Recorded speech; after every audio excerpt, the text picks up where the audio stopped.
Know that these people, to help understand their perspective and for you to be able to work with them, kind of get an idea of what it's like to walk in their shoes and understand their perspective.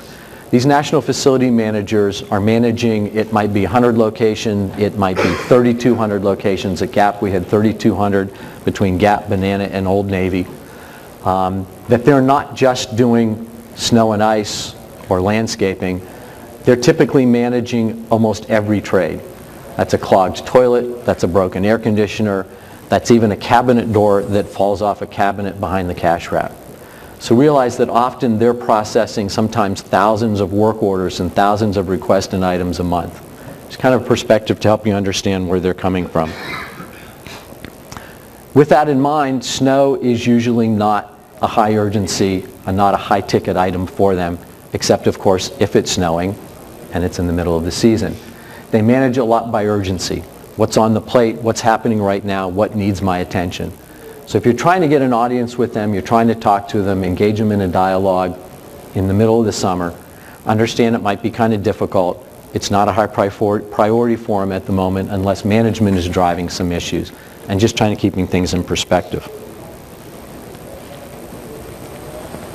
In terms of a field presence for a lot of the national managers, most of the folks at corporate headquarters don't have a lot of travel budget. And over the years, most of these travel budgets have been reduced down.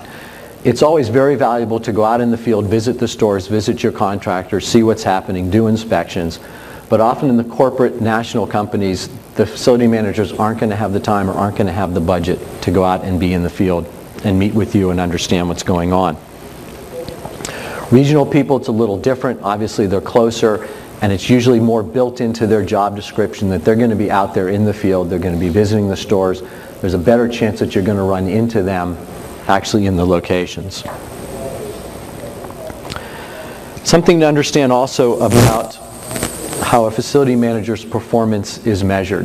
One of the major things that they're going to be measured in their job performance, how they're graded, whether or not they're going to have a job after their review, is financial. They're judged by how low a spend that they can get. But in addition to that, they're judged against their forecasting and the predictability of their spend. So they've got a budget, they probably track it monthly, they have reporting meetings that they're usually involved in on a monthly or quarterly basis. And understand that if they've got $100,000 budgeted for the month, and they bid and they end up only running $80,000, that's great, but from a financial point of view, it's not as good as hitting closer to the $100,000. Obviously the $120,000, that's worst case, both sides of the coin. So predictability of that finance is an important aspect for them as well. Often depending on the contract, if you guys have a contract that's per push, if it snows a lot, that's not going to be predictable. Anything that you can do to help them understand and manage the financial performance of their contracts and what's going on is going to be a benefit. Sometimes they'll come from other backgrounds.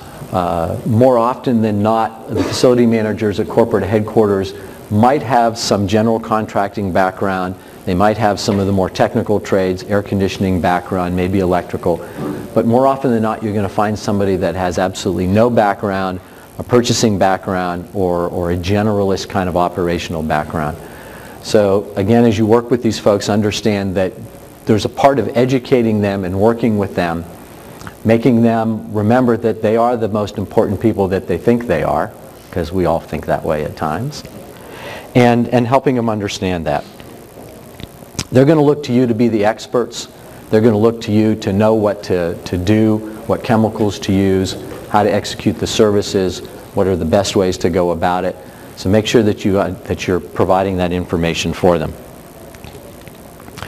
Departments are generally staffed very differently, and how you interact with the facility managers is going to be driven on how those departments are staffed. Large companies like Gap will have many people on staff. They'll be broken out. They'll have a specific HVAC person.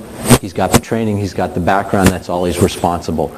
You may have somebody that's involved in lighting.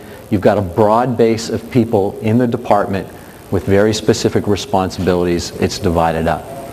The opposite end of the spectrum is the facility department that has 2 people in it, and they're caring for 500 or 1,000 locations. They're going to be the generalists. They're generally not going to have the knowledge base. They're going to be running around like most facility managers, like a chicken with their head cut off. They've got all this work to do. 8 people are calling today with 8 different emergencies, and it's a difficult thing to manage in what they're going through.